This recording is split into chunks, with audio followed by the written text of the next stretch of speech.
দেখার আরেকটি নতুন ব্লগে আপনাদের সকলকে স্বাগত। আজ ছিল একটা বিয়েবাড়ি, আর সেই জন্যই বাড়ি আসা। বিয়েবাড়িটা সকাল থেকেই নিমন্ত্রণ ছিল সকলের। তো রেডি হয়ে গেছি, দেখতেই পাচ্ছ কেমন লাগছে জানি না।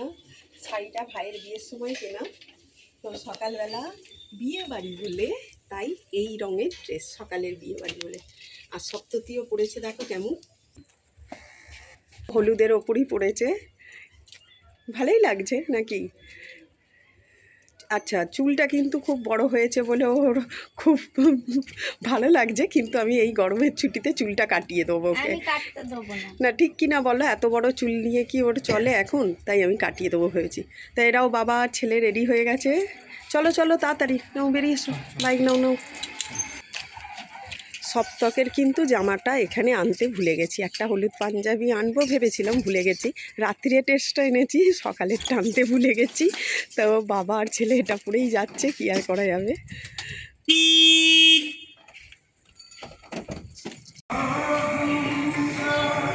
তো কি সুন্দর সাজানো, দেখো গেটটা থেকেই এত ভালো লাগছে সাজানোটা, যে বলার নয়। আর সব থেকে ভালো লেগেছে এই লেখাটা, কত সুন্দর না, আমাদের বড় মেয়ের বিয়ে, সবাইকে নিয়ে কাকুর ফ্যামিলি। খুব সুন্দর লেখাটা, সাজানোটা তো আমার দারুণ লেগেছে। চলো ভেতরে যাই। ঢুকতেই আমাদের সিদ্ধিদাতা বাবা গণেশ।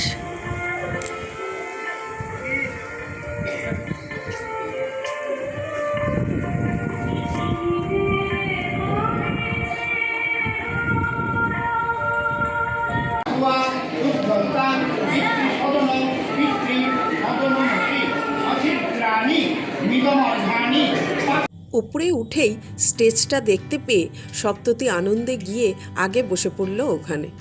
রাত্রিবেলা তো আর সুযোগ পাবে না, ওখানে কোণে বসবে এবং আরও লোকজন থাকবে। তো এই সুযোগে আমাকেও ডাকলো, আমিও চলে গেলাম, গিয়ে বসে পড়লাম দুজনে একটু সময় কাটাতে। ভালোই লাগছিল বেশ সাজানোটা এবং চারিদিকে আলো টালো দিয়ে।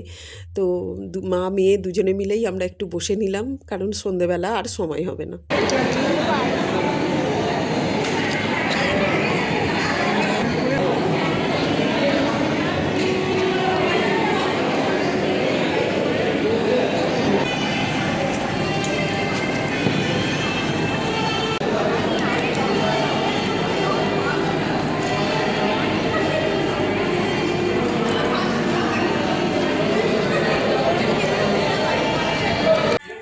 তো সকালবেলার বিয়েবাড়ির ব্লগটা কেমন লাগলো অবশ্যই জানাবেন।